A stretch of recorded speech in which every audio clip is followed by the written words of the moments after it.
m'appelle Pascal Casalan, je suis agriculteur exploitant depuis les années 90 et en canne depuis 2000, ici dans la plaine de Manceau et à Capesterre-Belle-Eau. Il y a eu de la canne ici jusqu'en 1962, c'était pour l'usine Marquisat. En 1962, mon beau-père a enlevé la canne pour mettre de la banane et moi, en 2000, j'ai enlevé la banane pour remettre de la canne. La canne est une plante annuelle qui est plantée et récoltée sur 12 mois et qui sera après récoltée à date anniversaire tous les 12 mois pour qu'elle donne son meilleur potentiel à la fois en tonnage et en sucre.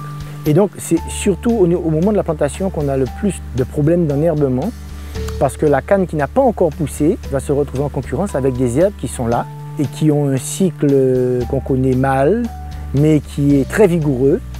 Et donc le problème de l'enherbement dans la canne se pose surtout dans les 3 premiers mois. De façon conventionnelle, on utilise des pré-émergents, c'est-à-dire avant le lever de la canne. Ensuite, des post-émergents pour combattre ces herbes qui seront en concurrence avec la canne. Les molécules herbicides sont interdites. Les plus efficaces, en tout cas, l'ont déjà été. Nous, maintenant, il nous faut absolument trouver des alternatives.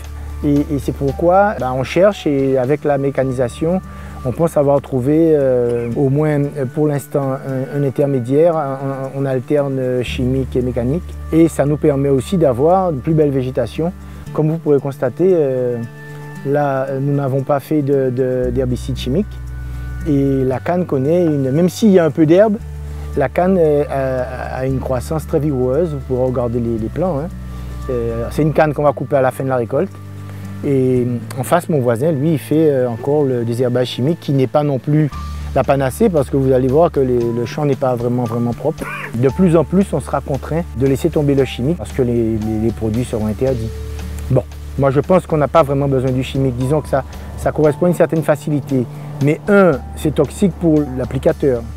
2, l'efficacité au champ n'est pas du tout, ça ne dure pas. Et 3, on est certain que ça va polluer après, ça va descendre dans la terre et puis après dans l'eau et ça va polluer.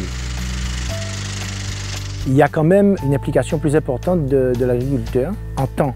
Parce que quand vous passez rang par rang avec un petit matériel comme celui-là, il faudra compter minimum de 3 à 4 heures par hectare. Alors que si on fait du chimique, pour un hectare, il y en a pour 20 minutes.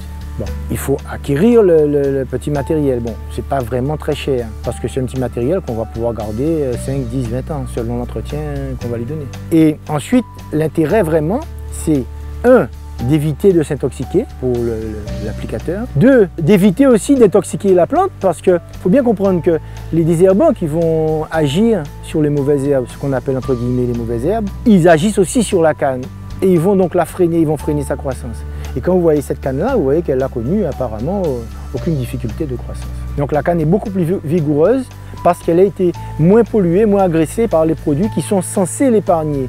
En principe, les désherbants sont sélectifs de la canne ou de la culture que l'on fait, mais ils ne sont pas sélectifs à 100%. Et malheureusement, les plus efficaces sont aussi efficaces contre la canne. Donc quand on peut éviter le désherbage chimique, la plante connaît une croissance beaucoup plus vigoureuse.